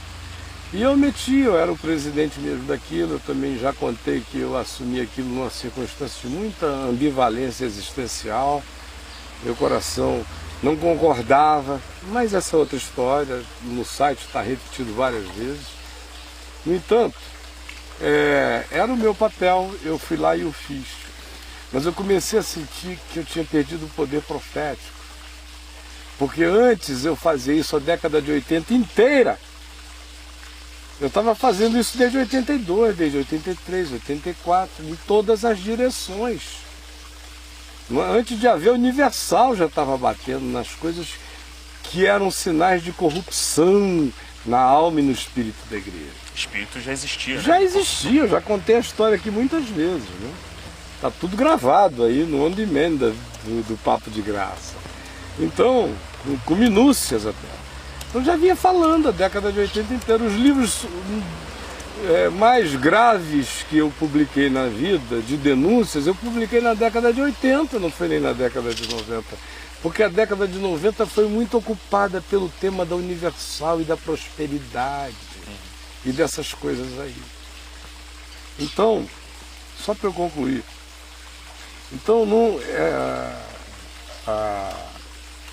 aquelas eram coisas que, a meu ver, no início eu fiz na medida certa, mas quando a obrigação da presidência da EVB se misturou com aquilo que antes era apenas espírito profético em mim, não uma obrigação oficial de responder para uma entidade, quando essas duas coisas se casaram, aí eu sinto que houve as manifestações de denúncias que não vieram carregadas do espírito profético com o qual eu tinha denunciado as coisas a década de 80 inteira e até por 91, 92. Porque aí já embolou demais com a mídia também. E a mídia é um dos novos demônios. Ela chega carregada de um espírito de diabo, de divisão, de diabolos. Ele disse isso, o senhor diz o que? Aí ele vai lá e diz, olha, ele disse isso do senhor, o senhor diz o que dele? Ele diz. Quanto mais contraditório, quanto mais tudo, e tem mais, não apuram. Isso é uma outra coisa chocante. Eu não tenho pouca experiência com mídia. Eu tenho muita experiência com todo tipo de mídia. E com jornalistas dos maravilhosos até repórteres dos mais topeiras. E o que eu vejo, e os jornalistas de nível que estejam me vendo agora vão concordar comigo, é que para cada 10 repórteres tem um razoável. Os caras são muito ruins de chifra, meu irmão. Eles não fazem o dever de casa, eles chegam sem saber de nada. Você repete 10 vezes a mesma coisa, ele não entendeu. Tem horas que você quase pede para ditar. É uma tragédia. E repórter que cobre cidade, que cobre crime, às vezes repórter até que cobre política, que vai apurar para outro que está num trabalho maior. Às vezes é todo mundo muito topeira, muito mesmo. Além disso, ainda existe esse ânimo de pegar a carniça, porque a mídia não sobrevive de coisas boas. O que denuncia o fato seguinte: a alma humana não se alimenta de coisas boas. Porque se a alma se alimentasse de coisas boas, a mídia publicaria coisas melhores. Mas o assunto das pessoas é a carniça. Por isso que o Universal se dá bem, né? Claro, O que oferece. oferece o cocô, encontrou um grande público. Caio. 5 minutos para acabar, diz o Rodriguinho ali. Tá, eu tenho isso e mais. Mais Alguém isso, colocou isso e sugestão para amanhã. Não, as pessoas que se associaram ao EDI, como eles vão ficar agora? E a pergunta é do irmão aqui: o Silas vai tentar dissociar sua imagem do EDI? Como? Vai tentar, não, ele já fez. Já fez. Ele está batendo no Edir Macedo, direto aí. Está batendo. Ele está batendo. E ele já vem se preparando para isso. Ele vem, já tem um mês e pouco, ele vem batendo. E agora, semana passada, ele bateu a beça. Bateu o próximo. Não, puxa, eu até já botei lá no site. Eu fui aqui indiluviado de uma quantidade enorme de links de pessoas do Brasil inteiro dizendo: olha como esse Silas é doido. Olha como ele agora já está nesse outro processo. Ele vai, e para ele, como é que ele vai fazer? Dizendo isso para quem não conhece a história. Como a maioria. Ora, se aqui nesse grupo, que tem algum interesse por mim, a grande maioria não sabe de nada nesse nosso grupo aqui. Como é que é, Caio? Se no nosso grupo, No chat aqui. aqui no grupo, no site, você pode até ampliar, sair do chat e ir para o site, que tem um grupo infinitamente maior. O pessoal que me quer bem não sabe quase nada, coisa nenhuma. E olha que Da história, né? as minhas coisas estão todas publicadas, não estão escondidas. Mas não, cada um quer saber do dia de hoje, ou quer que você conte no particular a história inteira para ele. Eu não tenho esse tempo. Então vai lá e procura, porque do contrário, eu não vou me repetir. Agora, se esse pessoal que supostamente é mais ilustrado, supostamente gosta de ler ou de saber, tem essa preguiça e essa alienação histórica, o nosso pessoal, que não dizer dos outros. Estou respondendo a pergunta do Silas, sobre o Silas. Como é que ele faz? Basta ele fazer isso 6 meses, que quem um dia soube, esquece. Que quem um dia não soube, aplaude. E quem estiver chegando agora dizer seu cara. É só isso. O nível de alienação é esse. A ausência de história na consciência e na memória das pessoas é uma coisa diabólica. Mas talvez o Edir não vai deixar a turma esquecer. Esse cara está falando mal de mim, eu quero repetir o que eu disse. A ausência de história na memória de um ser humano, de memória histórica, é uma coisa diabólica.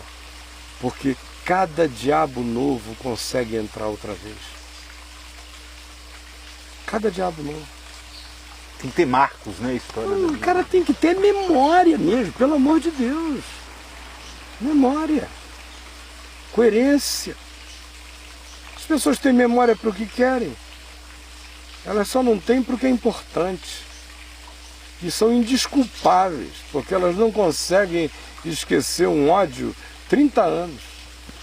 Mas não conseguem, vão apagando e deletando da memória tudo que é concernente ao significado da história, do sentido do Evangelho.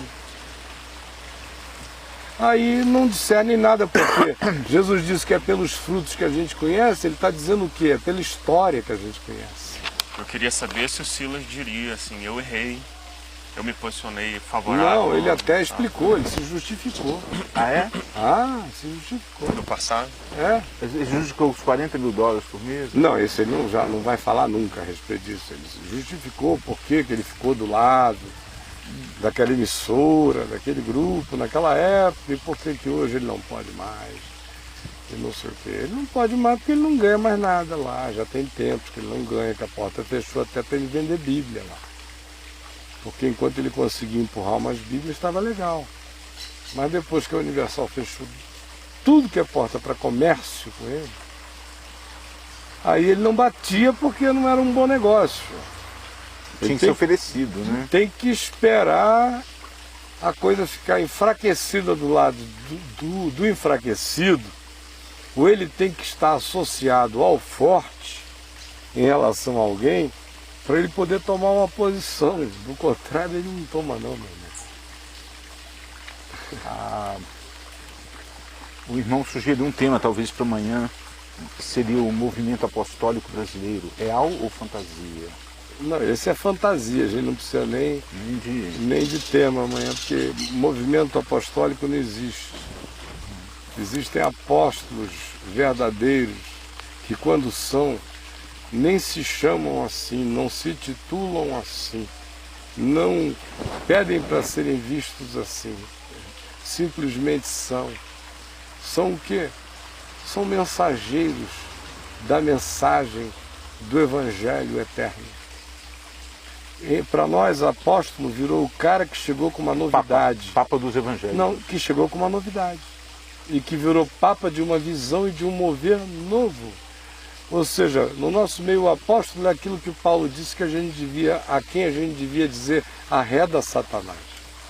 Que é quem chega com um conto, com um acréscimo, com um ponto a mais, ou com uma supressão, ou com um pacote todo novo. Aí o povo diz, é uma visão apostólica, um mover apostólico.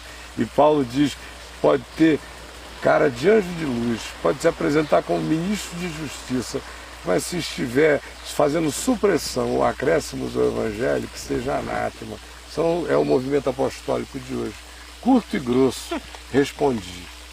Você sabe que, também comentado aqui, que quinta-feira passada o SBT, na reportagem sobre Edir Macedo, citou um texto seu. O Chico me disse, outros me disseram, porque eles estavam querendo uma entrevista comigo e eu me neguei a dar uma entrevista para eles e para todos. Inclusive eu disse no site, que a Globo, foi segunda ou terça de manhã, estava aí querendo de qualquer jeito. E se eu tivesse dado a primeira, eu teria passado a semana inteira não fazendo outra coisa, a não ser dar entrevista para todo mundo. Para todas as televisões, e revistas, e jornais, porque a mídia pauta a mídia. E a Globo pauta as demais. Então era dar para uma, dar para todas. Ou dar para SBT, e aí você fica na obrigação de ter que dar para a Globo, e isso e aquilo. Mas eu não dei para ninguém. E eles ligaram para o Chico, e o Chico disse que eu não iria falar. E disse, no entanto, ele não vai falar, não é porque ele esteja escondendo nada não. Ele tem a conveniência dele de escolher os meios, os modos que ele queira usar para dizer as coisas que ele queira dizer, até onde ele queira dizer. De modo que para isso o site dele existe. No site dele ele já tratou do assunto claramente, está tudo lá. Podem procurar. Aí foram procurar. Não tirou do ar nada. Foram procurar, foi isso mesmo, ele leu algo que você já tinha postado. Deve ter tirado de lá, tem muitas outras coisas lá, em textos, não só sobre a IUD, mas sobre o espírito do que se tornou a possessão desse tipo de igreja no nosso meio e no mundo inteiro. Então aí o cara diz, você está cáustico. Não, eu amo a igreja. Eu estou aqui que é só doçura, convidando o povo para Jesus. Chamando para Jesus, porque eu só reconheço a igreja em torno da cruz, em torno de Jesus, em torno do Evangelho. Se não for em torno do Evangelho, não é igreja. Então não vamos brincar disso, que não é. Há lugares que, sinceramente, eu entro com muito mais vigilância espiritual em algumas igrejas do que num terreiro de macumba, onde o negócio é tão explícito que quando eu boto o pé lá dentro, o bicho já está gemendo e se atabalhoando e se debatendo ali no chão. Agora esse negócio, meu querido, que entra no templo do Senhor, Sorrateiro. que come Jerusalém todinha por dentro, e que cria uma geração perversa, e incrédula, e cega, e embrutecida, Seca, né? e seca, e desamorosa, e desafetiva, e que pensa a Deus com essas categorias, olha o mundo assim. Essa é uma coisa que come, é uma metástase no olhar, é uma metástase no espírito. E muita gente adoeceu desse mal horrivelmente. Então, por exemplo, a gente fica falando de infecção hospitalar, né? Mas não tem nenhuma infecção pior do que infecção teológica, infecção religiosa, infecção doutrinária, infecção de seita, infecção de espírito de controle e de falsificação praticada em nome de Deus ou do diabo, mas em nome de Deus ainda é pior. Porque em relação ao diabo, o cara não tem a dúvida acerca da luz. Ele já sabe que está servindo as trevas. Mas em relação a Deus, não. Ele vive o auto-engano de, porque esteja falando em nome de Deus, de que existe uma unção nas sombras. E aí o diabo aumenta infinitamente mais. E o engano é muito mais satânico. E se serve do nome de Jesus, é isso que crente não consegue entender. Que o nome de Jesus não é mágico. Qualquer um pode usar o nome Jesus, J-E-S-U-S, qualquer um pode usar esse nome. O que não pode usar é esse espírito. Agora esse nome, qualquer um pode. Jesus deixou claro que podiam fazer em seu nome, para o bem e para o mal. Até fogo estranho. Qualquer coisa. Para o bem e para o mal pode usar nesse nome. A gente está cansado de saber que a Bíblia é a mãe de todas as heresias, que não tem livro melhor para construir uma boa heresia do que a Bíblia. Isso é criar uma teologia sistemática a partir da tese de um maluco que você constrói qualquer uma. Eu podia fazer uma heresia por semana, bem feita, bem articulada, legal pra caramba, e até vender. Já tentaram te pagar para isso, inclusive. Eu posso vender heresias, ó. Você quer organizar uma seita, eu monto uma para você, bonitinho, te dou uma base bíblica. Umas 450, fáceis assim. Fácil. Coisa mais simples que tem a fazer. Agora, o que é duro, meu irmão, é não arredar o pé da rocha dos séculos. Inventar novidade, porque até os pagãos fazem melhor, qualquer um faz melhor. É fácil, os filhos das trevas são mais hábeis na sua geração do que os filhos da luz. Agora, o pessoal que antes era filho da luz ficou tão das trevas que eles estão dando nó em pingo d'água mesmo em relação aos que antes eram filhos das trevas. Porque Jesus disse que quando o que antes em ti um dia foi luz se torna treva, que grandes trevas serão. De modo que não existe treva pior para um homem do que o daquele que um dia quis se alegrar com a luz e desistiu dela. Porque esse pessoal todo um dia quis se alegrar com a luz. Raramente alguém já chegou com a deliberação do safado. Quem chega com a deliberação do safado hoje em dia são os empresários da cidade.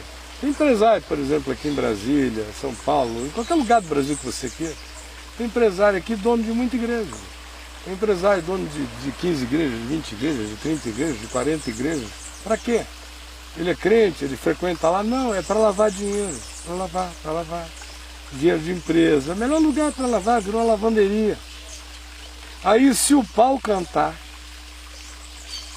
e num lugar sério, o Estado teria que fazer alguma coisa séria a respeito disso.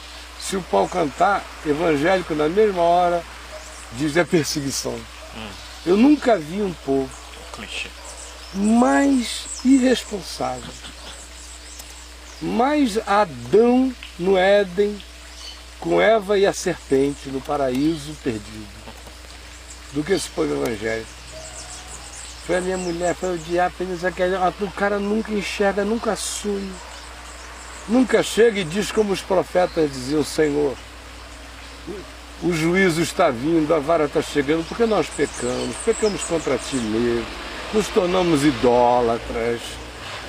Nabucodonosor está vindo aí, é por nossa culpa, é por nossa causa.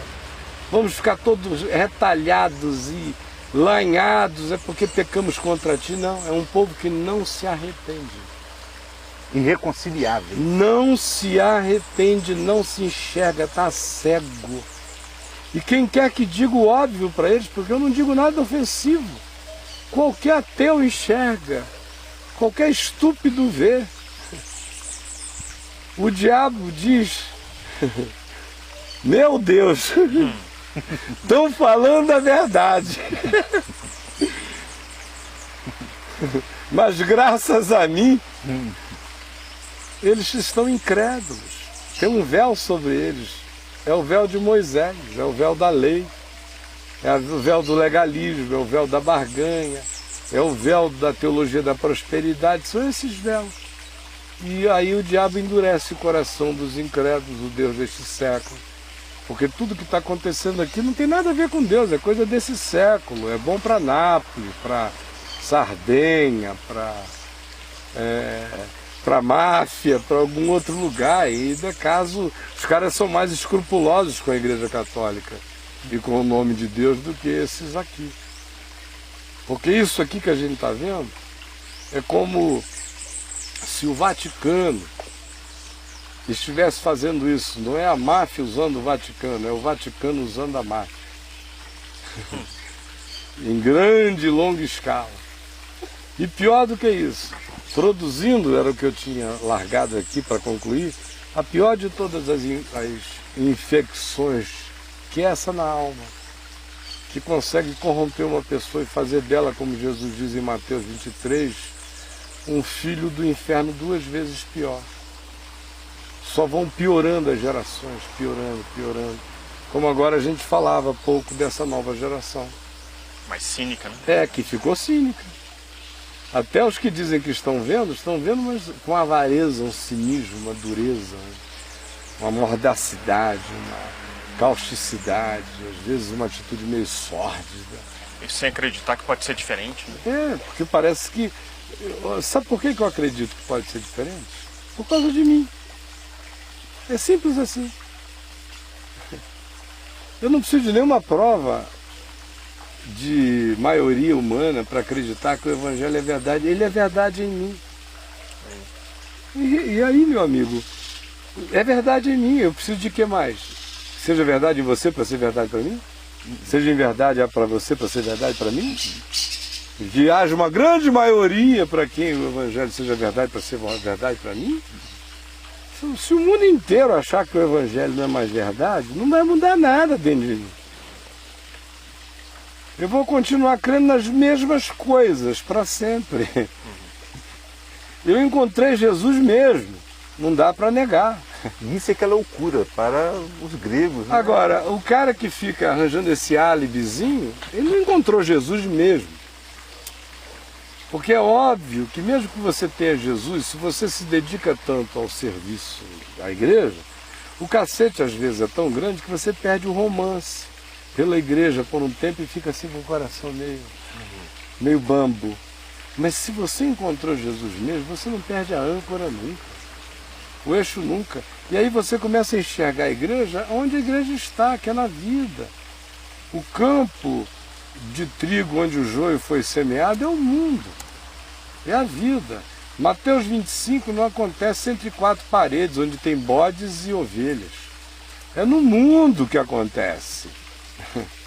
É na vida que o Evangelho tem que ser vivido e praticado, e provado e experimentado, e no meu coração e a partir de mim.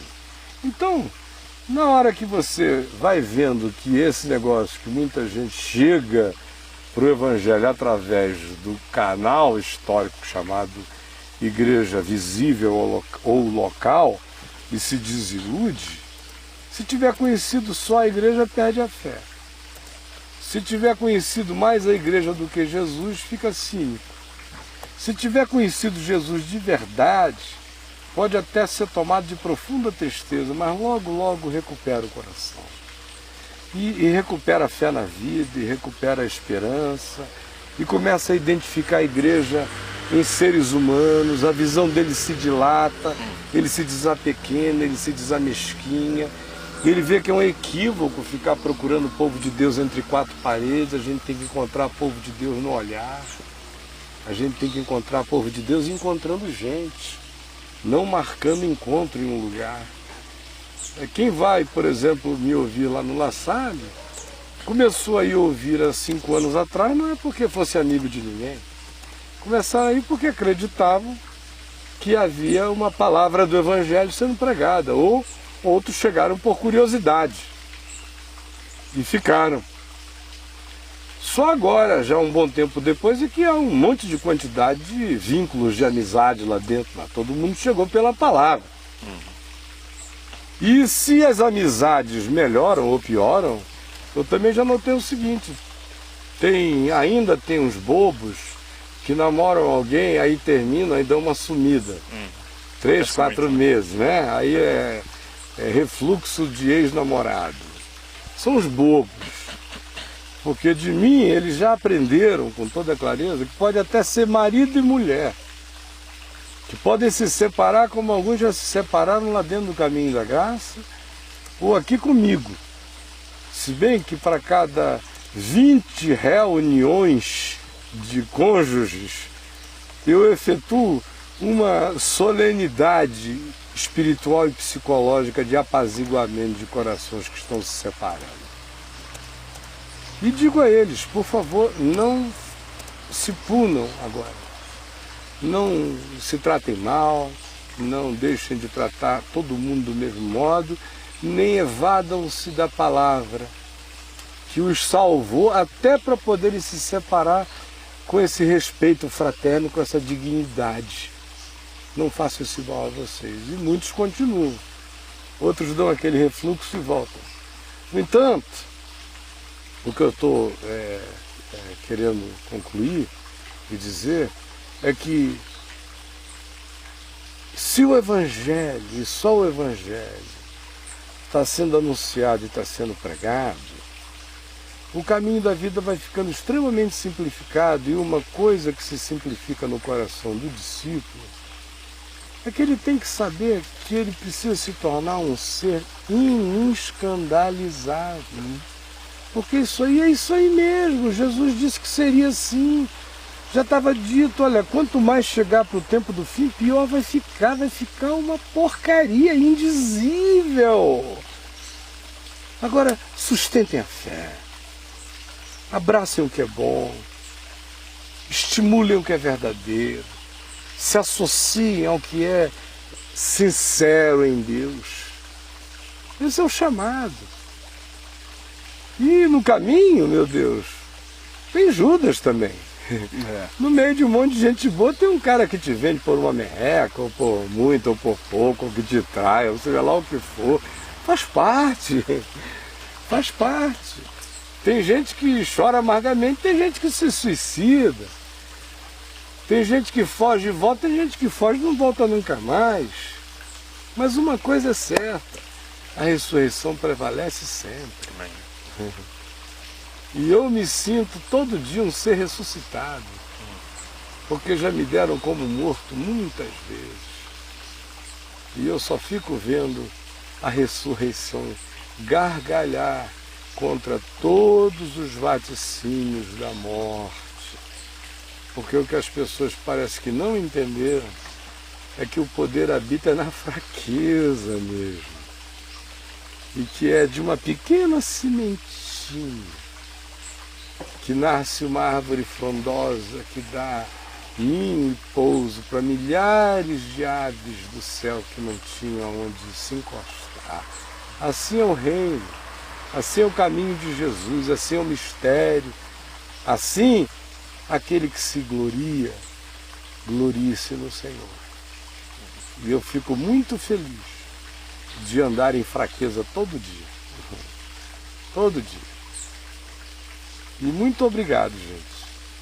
De nada, filho. Muito E obrigado. obrigado também aos irmãos lá.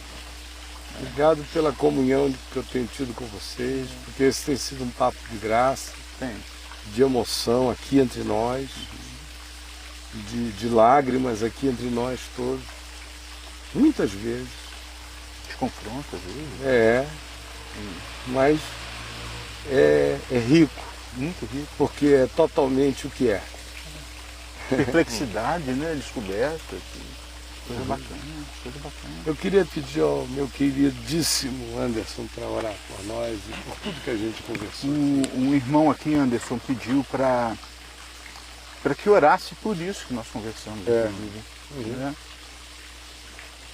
Deus querido, nós nos colocamos diante do Senhor, assim, nos sentindo tão pequenininhos, ó Pai, mas impactados e abraçados pela verdade do Senhor que é, que reina, que sonda tudo que somos, que pensamos, desde as raízes das nossas motivações mais íntimas, ó Pai. Conhece esse povo que tem nos acompanhado, que tem nos ouvido, que tem acompanhado o site, tudo que é dito ali, aqui nesse programa. E por esse Brasil, esse mundo afora, todos aqueles que são do Senhor, o Senhor sabe quais são. E nós rogamos, ó Pai, pelos teus filhinhos, ó Pai, pela tua igreja, pelo teu povo, cada um de nós carecemos da tua cobertura e da tua proteção, da chuva diária, do teu pão que desce do céu, que se renova a cada manhã, nos enchendo o coração de alegria, de esperança e de paz, e que novas auroras virão após as mais densas noites de escuridão, ó Pai. Assim como o Senhor tem sido o sol da justiça raiando, brilhando na nossa vida e trazendo novo de Deus pra gente, pela renovação da Tua Palavra, que vive desde sempre. Assim o Senhor possa fazer essa luz do céu brilhar sobre cada coração que nos ouve, unidos em oração como estamos agora, Pai. Onde quer que essas ondas dessa transmissão alcancem, o Senhor nos una no mesmo espírito, na mesma devoção, na mesma submissão, a condução e pastoreio do Senhor sobre nós, que somos Teus protegidos, ó Pai, guardados debaixo do Teu sangue, conduzidos debaixo da Tua nuvem e do fogo do céu, ó Pai, que é o Senhor, que consome o que é mal e que purifica o que é bom. Purifica o nosso ser, purifica o nosso caráter, a nossa forma de pensar, de ver, enxergar e perceber a nós mesmos, aos irmãos, o que acontece no meio da igreja cristã, dos nossos tempos, ó Pai, tanta coisa louca que o Senhor sabe o que é, mas nós colocamos humildemente aos Teus pés, tudo isso como motivo de oração e intercessão pelos santos, pelos que são Seus, pelas crianças, ó Pai, que têm chegado a uma idade de consciência, vendo essa loucura toda, sem saber o que é certo, sem saber o que é errado. Purifica as consciências, ó Pai, faz brilhar Tua luz, a começar de nós, de cada um de nós, ó Pai. Podemos nos oferecer como voluntários, para que o Senhor faça fluir rios de água viva do nosso interior, ó Pai. Que essa é a nossa esperança, vivermos a prática disso a cada momento. E por já experimentarmos coisas assim, nós muito nos alegramos e nos abraçamos no nome de Jesus. Em nome de Jesus. Amém. Amém. Obrigado. Gente boa, obrigado. Amém. Bye bye. Até amanhã. Convide alguém para participar com você. Alguém que tenha um coração legal. Deus te abençoe. Tchau. Amém.